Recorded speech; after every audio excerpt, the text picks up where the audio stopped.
सीधा रास्ता चला। मुंबई वालों का रास्ता सीधा नहीं है, बॉलीवुड वाला का रास्ता सीधा नहीं है, हॉलीवुड वालों का रास्ता सीधा नहीं है, दुनियादार का रास्ता सीधा नहीं है। फिर किसका रास्ता सीधा है? जो मदीने से करबला जा रहा है उस हुसैन का रास्ता सीधा है। ये रास्ता सीधा है, ये रास्ता सीधा है, वो रास्ता सीधा नहीं है। अब अपनी जिंदगी में देख लेना नौजवानों कि हम सीधे पे चल रहे हैं कि टेढ़े पे चल रहे हैं। और कान खोल के सुनो, बिना मैप के आज तक दुनिया में कोई नहीं चल सका ना। क्या आप समझते हैं ये जो बस ट्रेन चल रही है ये बिना मैप के चल रही है? नहीं चल सकती। ट्रेन चल रही है उसका भी एक रास्ता है। अगर रास्ते से भटकी, अगर ट्रेन इस नशे में हो के मैं चलती हूं तो मैं कहता हूं ट्रेन अगर तू जरा सी भी भटकी 1 मिनट में तेरा नशा उतर जाएगा। ट्रेन अगर रास्ते से भटक जाए तो बोलो 1 मिनट में नशा उतरेगा कि नहीं उतरेगा? चलेगी कि रुक जाएगी? बोलो। अरे रुकेगी नहीं बल्कि धंस जाएगी, जमीन में फंस जाएगी। और डब्बा भी मैंने देखा अगर जो हटा पटरी से वो पड़ा ही रहता उसे उठाने वाला तक कोई नहीं होता। मैंने देखा कि ट्रेन हादसे में गई तो वो ऐसी गई ऐसी गई ऐसी गई कि 10 साल हो गए डब्बा उठाने वाला तक नहीं है। एक ट्रेन अपना रास्ता छोड़ दे उठाने वाला नहीं मिलता। ए मुसलमान, अगर तू अपना रास्ता छोड़ दे तो बता तुझे कौन उठाएगा? तुझे कौन उठाएगा? तू ये कहता है कि मौलाना दुआ करो, आज मेरी कौम का हर फर्द करता मौलाना दुआ करो, हजरत दुआ करो। मैंने कहा कौन सी दुआ कराना चाहता बता? कहने लगा हजरत दुआ करो, आज फिर एक अय्यूबी की जरूरत है। या अल्लाह एक कौम को फिर अय्यूबी दे दे। आज फिर हमारी कौम अय्यूबी चाहती है। फिलिस्तीन की छोटी छोटी बच्चियां जो गदला पानी पी पी के कह रही है मौला एक अय्यूबी दे दे। जो घास खा खा के फिलिस्तीन के बच्चे जिंदगी गुजार रहे वो कहते हैं मौला एक अय्यूबी दे दे। आज हर मस्जिद में दुआ हो रही है कि मोहम्मद बिन कासिम दे दे, कोई मूसा बिन नसीर दे दे, कोई तारिक बिन ज़ियाद दे दे, मौला कोई मोहम्मद खासानी फातह कुस्तुनिया दे दे। आता क्यों नहीं? जलसे में आने वालों तुम अपना मैप भूल गए हो, अपना रास्ता भूल गए हो। कान खोल के सुन, अय्यूबी जमीन से जन्म नहीं लेता, मोहम्मद बिन कासिम कई जमीन से जन्म नहीं लेता, कोई मूसा बिन नसीर किसी खेत में जन्म नहीं लेता, तारिक बिन ज़ियाद किसी के प्लॉट में जन्म नहीं लेता, मोहम्मद खासानी किसी के प्लॉट में जन्म नहीं लेता। बल्कि अय्यूबी जब जन्म लेता है तो अय्यूबी के लिए भी एक कोक चाहिए। जब मूसा बिन नसीर जन्म लेता है तो उसके लिए भी एक कोक चाहिए। जलसे में आने वालों जो बच्चियां आज फिल्मी हीरोइन को फॉलो करके बाजार में बाल खोल के बेपर्दा घूम रही है, दुआएं कितनी भी कर लो मगर इनकी कौम से कोई अय्यूबी नहीं आने वाला। वाह भाई वाह, नारे तकबीर, नारे रिसालत, मसलके आला हजरत शहीद आजम कॉन्फ्रेंस। कितनी भी कोशिश कर लो, नबी ने सारे काम दुआओं से नहीं किए। कान खोल कर सुन ले, जब दुआ की जरूरत थी मेरे नबी ने दुआ किया है, जब दवा की जरूरत थी मेरे नबी ने दवा किया। यहाँ तो सारा काम दुआ से चलाना चाहता है।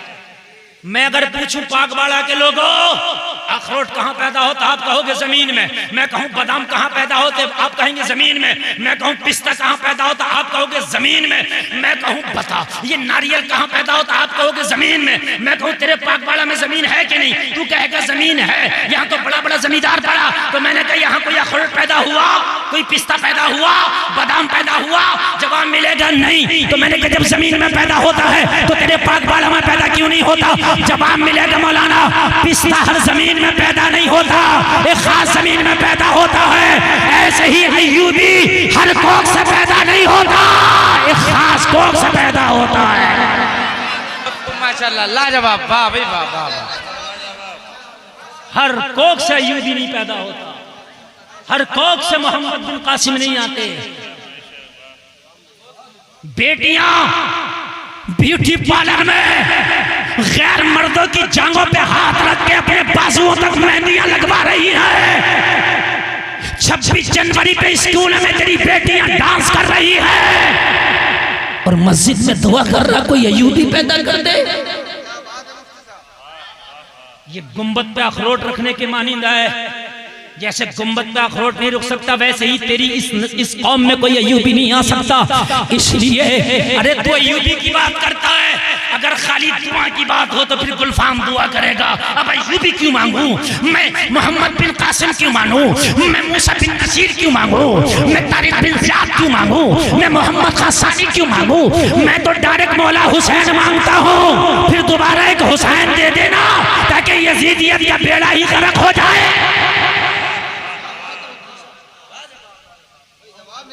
एक बात सुने आप, इन उलमा को गवाह बना के कह रहा हूं, कल की यजीदियत ने इतने पंजे नहीं निकाले थे जितनी आज की निकाल रही है। कल का यजीद इतना बड़ा गुंडा नहीं था जितना आज के कलमा पढ़ने वाले गुंडे होने फिर रहे हैं। कल जितनी इमाम हुसैन की जरूरत थी उससे ज्यादा आज हुसैन की जरूरत है। मैं तो दुआ करूंगा मौला फिर एक हुसैन दे देना ताकि यजीदियत का बेड़ा ही गर्क हो जाए। आप कहोगे मौलाना आज यजीदियत पहले से ज्यादा कैसे, तो सुन, यजीद में क्या कमी थी मैं आपसे पूछता हूं। मौला हुसैन और यजीद का मामला क्या था? क्या खेत का मामला था? नहीं। क्या दुकान का मामला था? नहीं। क्या बिजनेस का लेन देन था? नहीं। क्या तख्तो ताज का मामला था? नहीं, कोई मामला नहीं था। फिर कहो कि क्या मामला था? मैं कहूंगा शरीयत का मामला था। काय का मामला था? शरीयत का। और मामला क्या था शरीयत का? सुने, अगर आपको गलत लगे तो आप कह सकते हैं हजरत बात अच्छी नहीं लग रही है। सुने, मामला ये था कि यजीद के दरबार में लौंडे नाचते थे। क्या करते थे? कौन? लौंडे। जो मैंने तारीख में पढ़ा, इन उलमा ने पढ़ा, लौंडे, नए उम्र के लौंडे जिनकी दाढ़ियां भी नहीं जमी होती, वो नाचाता था। वो अगर लौंडे को नचाए तो यजीद, तुम मुंबई की हीरोइनों के डांस देखो तो पक्के हुसैनी। देखो यार, तोलो तो बराबर लाओ ना यार, कम बढ़ती क्यों तोड़ रहे हो? अगर वो लौंडे का नाच देख ले तो यजीद, तुम मुंबई की नंगी हीरोइन का नाच देखे तो पक्का हुसैनी। तू शादी में डांस पार्टी करे तो पक्का हुसैनी। जरा सोचने की बात है। इन उलामा से पूछो, यजीद 5 टाइम की नहीं छोड़ता था, कभी पढ़ता था कभी छोड़ भी दिया करता, फासिक था लेकिन पढ़ता भी था। तू खाली जुमा पढ़े पक्का हुसैनी, खाली जुमा पढ़ ले पक्का हुसैनी। यजीद पढ़ता भी था, ऐसा नहीं है बिल्कुल नहीं पढ़ता था। बंदरों के नाच देखता था, उनकी लड़ाइयां देखता था। वो बंदरों की लड़ाइयां देखे तो यजीद, तू नंगे WWEF के पहलवानों को देखे तो पक्का हुसैनी।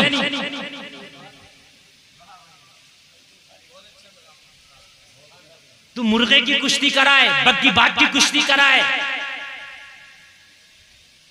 लूडो खेले, शतरंज खेले, पक्का हुसैनी।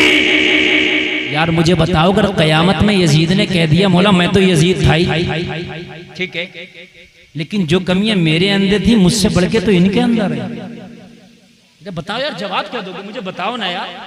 नमाज हम नहीं पढ़ते, शराबें आज मेरी कौम पी रही है, उसके जमाने में तो इतनी तरह की शराबें होंगी भी नहीं, सिर्फ एक आध तरह की शराब ही होगी। यहाँ तो कितनी कितनी तरह की, कितनी कितनी क्वालिटी की चल रही है, कितनी वैरायटी चल रही है। हम पिए तो पक्के हुसैनी। लोगों कान खोल करके सुन लो, अगर आप वाकई हुसैनी हो तो उन कामों से आपको नफरत करना पड़ेगी जिन कामों से हुसैन ने नफरत की है। बल्कि अगर कोई शरीयत के खिलाफ काम आपके सामने आए तो नफरत करते चले जाओ और ताजुश शरिया का ये पैगाम सुनाते चले जाओ, जो पिया को भाई अख्तर वो सुहाना राग है, जिससे नाखुश हो पिया वो रागिनी अच्छी नहीं। नारे तकबीर, नारे रिसालत, मसलके आला हजरत शहीद आजम कॉन्फ्रेंस बस्ती बस्ती करिया करिया। मुझे बताएं आप, मुझे बताएं हुसैन ने क्या सर इसीलिए कटाया था कि तुम नमाज़ें न पढ़ना? क्या हुसैन ने सर इसीलिए कटाया था कि बेटियां बाजारों में बेपर्दा घूमें? क्या हुसैन ने सर इसीलिए कटाया था कि तुम्हारी बेटियां बाजारों में नजर आए? क्या हुसैन ने सर इसीलिए कटाया था कि आज तुम ऐसा अपने घर में मगरिबी माहौल पैदा कर लेना कि तुम्हें देख के पता न चले कि तुम मगरिबी शहजादा है या फिर किसी इस्लाम के चाहने वाले का शहजादा है, पता ही नहीं चले? क्या हुसैन ने सर इसलिए कटाया था कि मस्जिदें वीरान हो जाए? क्या हुसैन ने सर इसलिए कटाया था शराब के अड्डे आबाद हो जाए? क्या हुसैन ने सर इसलिए कटाया था कि तुम्हारी बेटियां ऐसे कॉलेजों में पढ़े कि जहां वो इल्तिदाद का शिकार हो जाए? अरे ऐसी डिग्री पे हमें ठोकर मारते हैं जो बेटियां इज्जत के बदले डिग्री लाती है। कान खोल करके सुन, अगर इज्जत के बदले डिग्री आए तो इस डिग्री पे हम ठोकर मारते हैं। इज्जत पहले है, डिग्री बाद में। बड़ा खुश हो रहा, फटा फिर रहा, फटा मेरी बेटी टीएमयू में पढ़ रही है, टीएमयू में पढ़ रही है, तो देख के पर्दा है क्या नहीं? मेरी बात थोड़ी सी कड़वी है। अगर पर्दा है तो देख, अगर पर्दा नहीं है तो जिस सोने से नाक कान छिए वो सोना मेरे लिए बेकार है। आप कहते हो कि मियाँ दुआएं कबूल नहीं होती, दुआएं कबूल नहीं होती। और मेरे भाई जरा कान खोल करके सुन ले, अपनी बेटी को यूनिवर्सिटियों में बाद में भेज, अपनी बेटी को दीन का तालीम पहले सिखा दे, अपनी बेटी को कनीज़े फातिमा पहले बना दे, ताकि जिंदगी के किसी भी मोड़ पे वो ये ऐलान कर दे हम जान तो दे सकते हैं मगर इज्जतों का सौदा नहीं कर सकते। एक बेटी आई थी निकल के कर्नाटक के स्कूल में, जब उसके हिजाब पे सैकड़ों गीदड़ों ने भपकियां लगाई ना, तो उसने नारा लगा के बता दिया था, जिसको मुस्कान जमाना कहता है, मैं कनीज़े फातिमा हूँ, मेरे लिए ईमान पहले है, जान बाद में। लोगों, अगर खाली दुआ से सब कुछ हो जाए तो मैं तो ये दुआ करता हूँ, या अल्लाह हुसैन दे दे। किसी को मत दे खाली एक हुसैन, तू तो दे सकता ना, कादिर मुतलक है। क्या अल्लाह चाहे तो दूसरा हुसैन नहीं दे सकता? दे सकता, वो कादिर मुतलक है, उसके लिए क्या मुश्किल है? जवाब मिला, आलम तसव्वुर में गुलफाम कादिर मुतलक है, बेशक खुदा वो चाहे तो दूसरा हुसैन दे दे, लेकिन देता क्यों नहीं? इसलिए कि हुसैन के आने के लिए पहले फातिमा की कोख का होना जरूरी है। दूसरी फातिमा ना हो सकी, इसलिए जमाने में दूसरा हुसैन ना हो सका। अरे गैरे न तो खैरों के घर थोड़ी ना हुसैन आते हैं। मेरे भाई दशहरी के पेड़ पे ही दशहरी का आम आता है, कट्ठा पे दशहरी नहीं मिलेगा। नहीं, बात मेरी अगर गलत हो तो बताएं आप। आपको अगर दशहरी चाहिए तो दशहरी का ही पेड़ लगाना पड़ेगा। अगर आपको गुलामे हुसैन चाहिए तो बेटी को कनीज़े फातिमा बनाना पड़ेगा। जिंदगी में कुरान लाएं, अगर कुरान जिंदगी में नहीं है तो भटक गए। अच्छा, कुरान लाते हैं, लाते हैं, लाते हैं। कब लाते हैं वो सुने जरा। लाते हैं कुरान, लाते हैं, जिंदगी में नहीं लाते, जिंदगी के बाद लाते हैं। जिंदगी में नहीं लाता कुरान का, जबकि जिंदगी के बाद कुरान का इतना काम और रोल नहीं है जितना जिंदगी में है। जिंदगी के बाद कुरान को हजरत कैसे लाते हैं? मर गया इमाम साहब, जल्दी चलो। बात हंसने की, बात समझने की। क्यों? कुरान खानी होगी। अब कुरान याद आया तुझे जब मर गया अब्बा, तो जब जिंदा था तो तुझे कुरान याद नहीं आया? हद यहां तक हो गई है, अब कब्र पर कुरान पढ़ा जाएगा। अब अगर मौलाना साहब कब्र पर कुरान पढ़ने बच्चा भेजें तो बच्चे का तालीम खराब, और अगर मौलाना ने ना भेजा तो इसका चंदा बंद। क्यों नहीं भेजा? बिल्कुल हक बात बता रहा हूं। अगर कान खोल के सुन ले, तेरा अमल अगर इस काबिल नहीं है तो पूरे हिंदुस्तान के मौलवियों को कब्र पे बिठा के कुरान पढ़वा, जन्नत नहीं मिलेगी। कान खोल के सुन ले, अमल का होना जरूरी है। अमल अगर जन्नत के काबिल है तो कुरान तो अगर कोई घर में बैठ के भी पढ़ देगा तो उसका भी अल्लाह तुझे सवाब देगा। चलो अब कब्र पर कुरान पढ़ो। अब 3 दिन कुरान कब्र पर पढ़ा जा रहा है। मौलाना बेचारा मजबूर है, क्या करे, पंचायती मदरसा चलाएगा तो पढ़वाएगा, अगर नहीं पढ़वाओगे तो फिर मौलाना की खैर नहीं, उसके मदरसे की खैर नहीं, उसकी इमामत की खैर नहीं, बात खत्म। अच्छा सुनते रहे, जुल्म वाले सितम, सितम वाले सितम बता रहा हूं मैं। अब कब्र पर पढ़ा, अब तीजे में पढ़ो, अब 10वें में कुरान खानी, अब 20वें में कुरान खानी, अब 40वें में कुरान खानी। पता चला कि मदरसे में बहुत लंबी परेशानी, पढ़ने ही नहीं दे रहा है, पढ़ने नहीं दे रहा। अच्छा 11वीं शरीफ में तो पूरा महीना नहीं पढ़ने देते। अब ये कहोगे मौलाना कुरान खानी की मुखालफत कर रहा, तो मुखालफत नहीं कर रहा हूं, पूरा पूरा नुस्खा बता के जाऊंगा। कुरान खानी वाले भी हम हैं, कुरान पे अमल करने वाले का तरीका क्या होना चाहिए कुरान खानी का, वो सुने आप। जब आप इतनी कुरान खानियां कराओगे तो ये मदरसे में पढ़ने वाला बच्चा पढ़ेगा कहाँ? फिर क्या कहता, हाफिज तो उन्हीं लोगों में पक्के होते हैं, तूने पक्का होने दिया इसमें? हाफिज तो मौलाना उधर ही होते हैं, हमारे सुन्नियों में हाफिज नहीं होते, तूने बनने दिया हाफिज? मुझे बताओ आप, तूने मोते से लेकर 40 में तक चैन न लेन दिया मदरसे के महल्ले के मदरसे को, तूने कहां बनने दिया? बता मुझे। सुने, तरीका बताऊं आपको कुरान खानी का। मदरसों को भी डिस्टर्ब होता, बच्चों को भी डिस्टर्ब होता, पढ़ाने वालों को भी डिस्टर्ब होता है। आप जाकर के कुरान खानी के लिए बच्चे अपने दुकान में लाना, अपने मकान में लाना जरूरी नहीं है कि मेरी दुकान में चलो। बाज आदमी तो अगर ट्रक लिया तो ट्रक के अंदर कुरान खानी, यार जरूरी नहीं है। नहीं बात समझने की, खबरदार जो किसी ने ऐसा कि हजरत मेरे ट्रक में कुरान खानी होगी, यार कोई तरीका है? तूने तमाशा बना रखा है। चल तो आज कुरान खानी करा रहा, कसम खाना इस ट्रक में कभी गाना नहीं बजाएगा। आज कुरान खानी मदरसा का बच्चा कर रहा है, कल को तेरे ट्रक में डैग का चिप लग रहा है, और चिप लग रहा, तेरी गाड़ी चल रही है और कुफरिया गाने सुनता जा रहा। बेशरम, तुझे शर्म नहीं आती? तूने मदरसे के बच्चों को बरकत के लिए बुलाया था, तो फिर यहाँ गाना किस लिए सुन रहा है?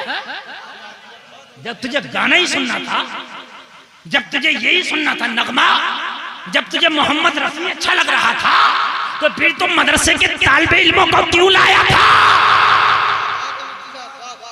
किसी बैंड बाजे वाले की दुकान पे जाके किसी गायक कलाकार को लाकर एक आधा घंटा गाना गवा लेता। नहीं मेरी बात गलत हो तो बताओ। मेरे भाई खुदा की कसम, मैं खुद मदरसा चलाता हूं, मैं इस दर्द से गुजर रहा हूं यार, बड़ी तकलीफ होती है। फोन आ जाएगा, जैसे ये मदरसे के बच्चे गुलाम हजरत 10 बच्चे भेज दियो, और तुझे पता है एक मजदूर जब तू लेने के लिए जाता ना, तो बाग वाले के चौराहे पे तुझे जाना पड़ता है। वो मजदूर तय करता 8 घंटा काम करूंगा, 3 चाय पीऊंगा, 700 रुपया दूंगा। सही बता रहा हूं मैं। तूने मदरसे के बच्चों को यार समझ के लिए 10 बच्चे भेज दिए, 2 समोसे में पूरी कुरान खानी करा दिया। 2 समोसा खिलाकर सोचता मैंने बहुत बड़ा उपकार कर दिया इन बच्चों पर। खबरदार, ये मेहमान रसूल है, इनकी इतनी बेइज्जतियां ना कर कि 5 बच्चे मेरे ट्रक में भेज दो, 10 बच्चे मेरे जो है मेरी दुकान में भेज दो, 15 बच्चे मेरे मकान में भेज दो। अगर ये तेरे मकान दुकान टिरकों में जाते रहे तो बताइए तालीम कब हासिल करेंगे? ये बच्चे कयामत में तेरा दामन पकड़ लेंगे। ये कुरान खानी तेरे लिए कहीं बोझ ना बन जाए। अगर तुझे कुरान खानी कराना है तो सुन, अब्बा के नाम से, अम्मा के नाम से, मकान के नाम से, दुकान के नाम से सुन। जो श्रीनी तुझे बांटना है वो श्रीनी दुकान से खरीद, और खरीदने के बाद में मदरसे चला जाओ। वो मदरसे जाने के बाद मौलाना से कहना हजरत शिरीनी ये है, सुबह से लेके छुट्टी तक तुम्हारे बच्चों ने जो कुरान पढ़ा है वो भी तो कुरान है, वो मेरे अब्बा के नाम से बख्श देना, ये शिरीनी बच्चों को खिला देना। बहुत अच्छा पैगाम है। नारे तकबीर, नारे रिसालत, मसलके आला हजरत या हुसैन या हसन या हुसैन, नारे तकबीर, नारे हैदरी, नारे हैदरी। बहुत खूब हजरत, बहुत खूब। इज्जत करो, सवाब भी ज्यादा इन तालिबे इल्मों की। अभी तो मैं बयान करूंगा सवाब ज्यादा है क्यों, ज्यादा है और क्यों है ये भी बयान करूंगा। इज्जत करो इन तालिबे इल्मों की। बड़े के पास जाना पड़ता, बड़े को बुलाया नहीं जाता। ये मेहमाने रसूल हैं, बड़े हैं ये। और मेरे भाई सुनो, ये सिर्फ तुम्हारे तीजा दसमा खाने के लिए नहीं है, ये मेहमाने रसूल हैं, इनकी बात बड़ी है। जाओ मदरसे में और कहो हजरत मुझे 11वीं की कुरान खानी कराना थी, शिरीनी ये है, जितना भी बच्चों ने पढ़ा है वही मेरे लिए 11वीं का बख्श दें। और सुने, कुरान जरूरी नहीं है कि अलिफ लाम मीम के पारे से लेकर अम्मा के पारे तक पढ़ना जरूरी है। अगर अलिफ लाम मीम का पारा भी 30 बार पढ़ लिया जाए तो 30 पारों का ही सवाब मिलेगा। ऐसा नहीं है कि एक ही पारे का मिलेगा, 30 ही पारों का मिलेगा। ये बच्चे बार बार रटते हैं, बार बार पढ़ते हैं कुरान शरीफ, तो सुबह से लेके 11-12 बजे तक कई कुरान पढ़ लेते होंगे। जी हकीकत बात है, बेशक। अरे पढ़ लेते होंगे, नहीं पढ़ लेते होंगे। तो ये एक कुरान खानी नहीं हो रही है, ये कई कुरान खानी हो जा रही है। एक बात, जो कुरान बच्चों ने तेरे घर में पढ़ा, गारंटी नहीं है कि वो बिल्कुल अच्छा पढ़ा, इसलिए कि बच्चा है, कोई गलती हो सकती है, तेज भी पढ़ सकता है। जी बेशक, बच्चा है, अच्छा गलती तो होती है। हम जब दरसगाह में बैठते हैं, बच्चा सुनाता तो उस्ताद उसे पीटता भी है, मारता भी है, बतलाता भी है, तो गलती होती है, तभी तो बतलाता है, गलती होती है। हमारी तो 22-23 तकरीबन 24 मेहराबें हो गई, अब तक गलती हो जाती है कहीं पढ़ते हैं तो। अरे तरावी में खड़े होकर मुसल्ले पे पढ़ ले, पीछे से किसी ने लुकमा दे दिया, बहुत से लोग इसे ऐप समझते हैं, अरे उनके गलती आ रही है। अबे बेवकूफ, गलती उसके तो आगे जिसके याद होगा, और जिसके याद ही नहीं होगा उसके क्यों गलती आएगी। गलती आना कोई बुरी बात नहीं है, जिसके याद होता है उसी के आती है। तो भाई वो पता नहीं तेरे घर पे बच्चे ने कुरान कैसा पढ़ा, लेकिन जो दरसगाह में पढ़ा वो उस्ताद की निगरानी में पढ़ा। क्या बात है, बेशक। अगर गलत पढ़ा तो उस्ताद ने गलत को सही करा के पढ़ाया। अगर बड़ा कौफ नहीं निकला था तो बताया कौफ निकाल, वाह बेशक। शीन नहीं निकाला था तो बताया शीन निकाल। ये मध्य मुत्तसिल है 4 अलिफ खिलेगा, ये मध्य लाजिम है 5 अलिफ खिलेगा, ये मध्य मुनफसिल है 3 अलिफ खिंचेगा, ये मध्य आरिज है 2.5 से लेके 5 अलिफ तक खिंचेगा, ये काफ कलकला होगा, ये साद है, इसमें हुरूफ मुस्तालिया है, ये पुर होके पढ़ा जाएगा। ये सारे कौन बताएगा? ये तुझे दरसगाह में बैठने वाला ये मुदर्रिस पढ़ा के बताएगा। पता चला तेरे घर की कुरान पढ़ा हुआ उसकी कोई गारंटी नहीं, जो मदरसे में पढ़ा है उसकी गारंटी है, उसकी गारंटी है। तो ये गारंटेड माल इधर है, समझ रहे हैं? इधर है गारंटेड माल। मदरसे में जाओ और वहीं शिरीनी दे आओ, और वहीं से वो फातिहा खानी हो गई और वही हो गई तेरी कुरान खानी। बच्चों को डिस्टर्ब ना करो, बच्चों को पढ़ने दो। सुभान अल्लाह। अच्छे हाफिज बनेंगे, अच्छे आलिम बनेंगे, तुम्हारा फायदा होगा। आलिम अच्छे नहीं बनेंगे, हाफिज अच्छे नहीं बनेंगे, तुम्हारा नुकसान होगा। ये तुम्हारा मुस्तकबिल है, तुम्हारी प्रॉपर्टी है, सही पूछिए तो। इसलिए अगर आलिम नहीं तो ऐसे है ये कौम जैसे बेलगाम के घोड़ा, किधर चले जाए। जब ये कौम इधर उधर चलती है तो फिर आलिम ही इसकी लगाम सही तरीके से खींचते हैं। सही बता रहे हैं? हाँ मेरे भाई, कुरान तुम्हारा मैप है, कुरान को सामने रखो, जिंदगी गुजारो, इंशाअल्लाह पूरी जिंदगी तेरी बहुत सुकून से गुजरेगी इंशाअल्लाह। मगर कुरान कभी याद आ रहा है जब मरा, जब कुरान खानी अब तो, अरे अब तो मरने के बाद तो मियाँ इतनी छोटी छोटी बातों का ख्याल है। अहदनामा रखो, नहीं रख रहा तो तख्ते नहीं लगाने दे, अहदनामा जरूर आएगा। देख मेरे भाई, अगर तेरा अमल अच्छा नहीं है ना तो अहदनामा एक नहीं 1000 टांग दे, कोई फायदा नहीं। अमल है मेरे भाई, बात समझ रहे हैं आप। बेरी की डाली नहीं आई तो मिट्टी नहीं डालने दे रहा कि भाई बेरी की डाली लाओ। अमल है मेन चीज, कान खोल करके सुनो। अमल क्या है? अमल। कुरान को जिंदगी में लाओ,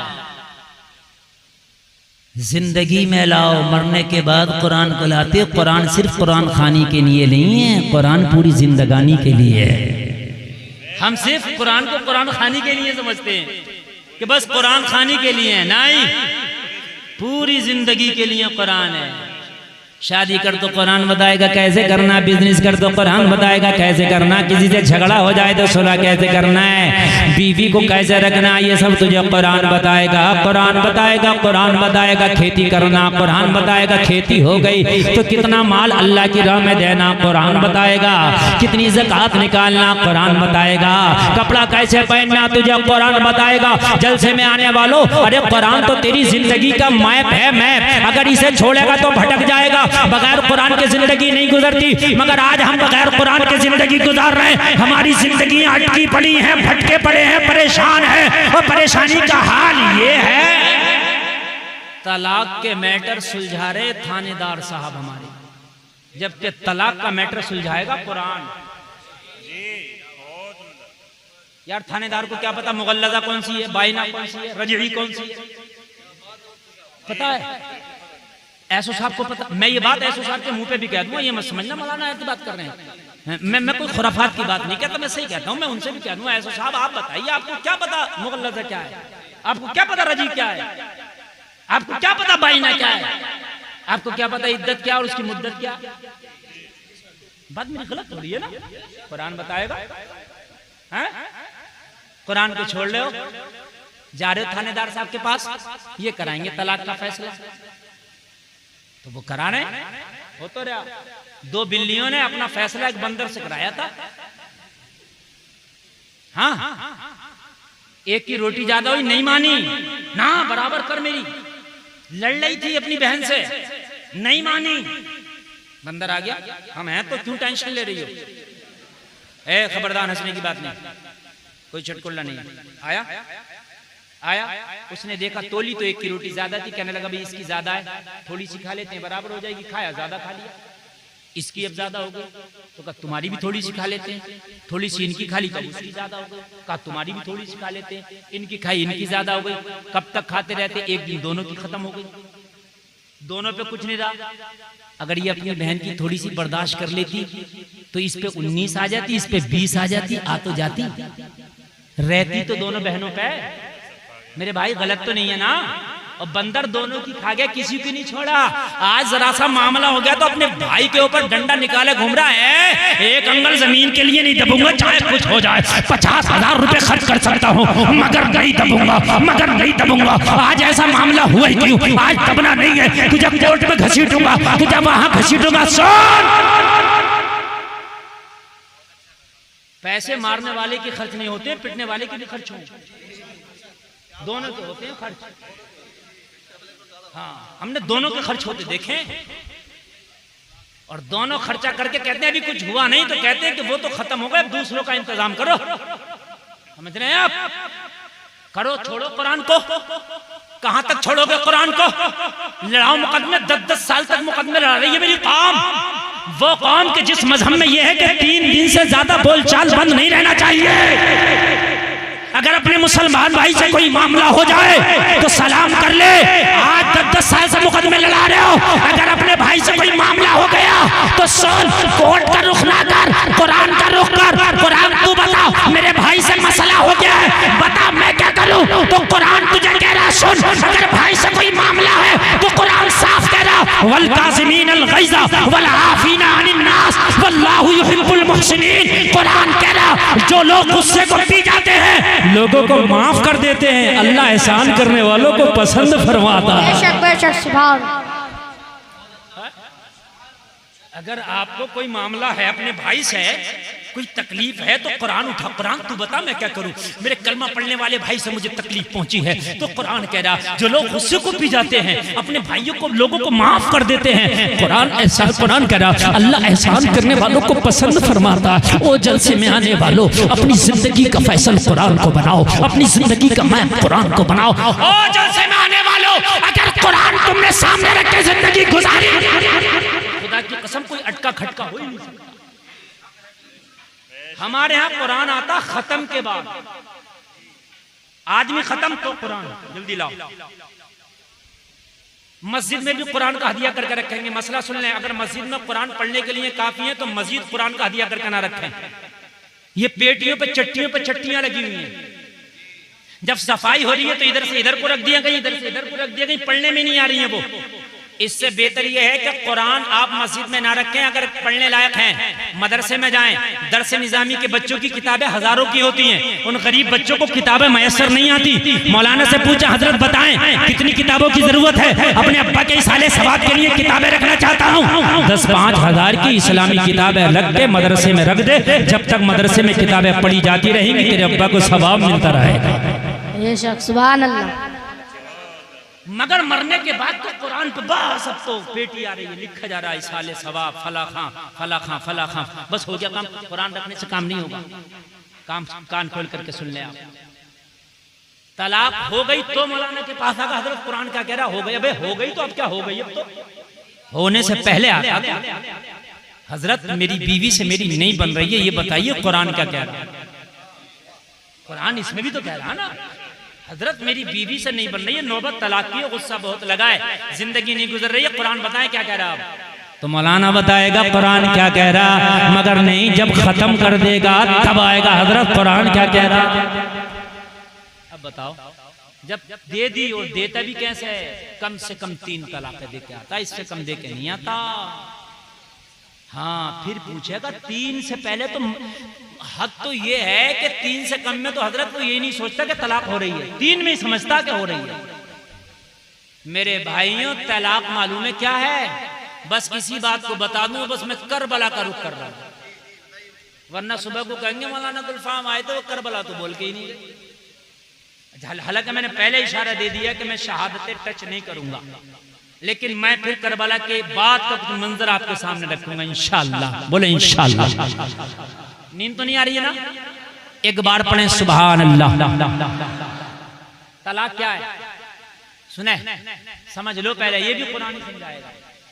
तलाक क्या है, तलाक एक इमरजेंसी वो खिड़की है तेरी जिंदगी की, जैसे बस में सफर करते हो एक इमरजेंसी खिड़की होती है जिसपे लाल कलर होता है और लिखा होता है इमरजेंसी विंडो। अरे होता कि नहीं होता, ट्रेन में भी होती है, उस पे भी कलर लाल होता है।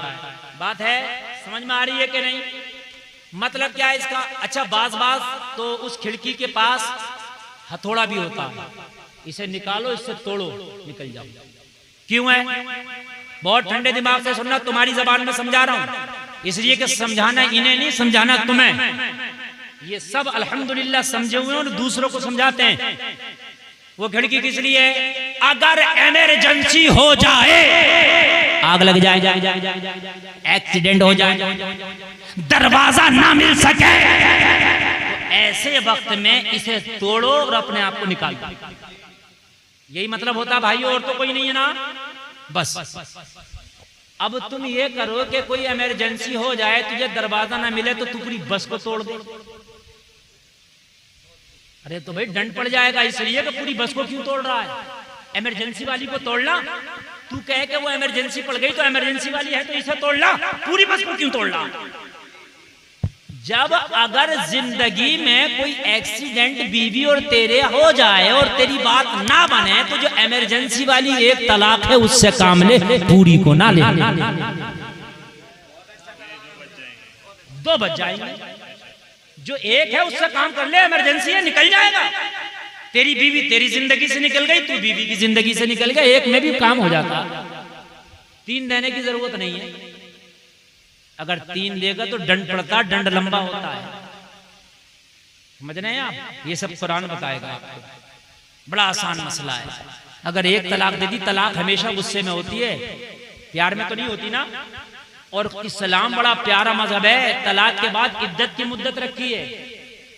क्यों? हो सकता है कि इद्दत के अंदर इसका भी गुस्सा ठीक हो जाए, मोहतरमा का भी ठीक हो जाए, दोनों अपने अपने फैसले पे पछताएं, यार हमने तलाक लेके गलत किया, हमने तलाक दे के गलत किया।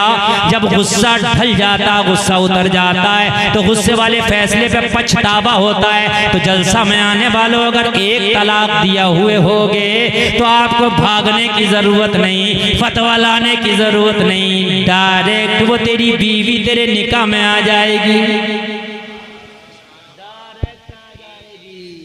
जरूरत ही नहीं है भागने की, जरूरत ही नहीं है किसी दूसरे का मामला बनाने की। समझ रहे हैं आप? ये मैटर कभी मैं इस पर बोलूंगा तो मुकम्मल बोलूंगा, हलाला क्या है, तलाक क्या है।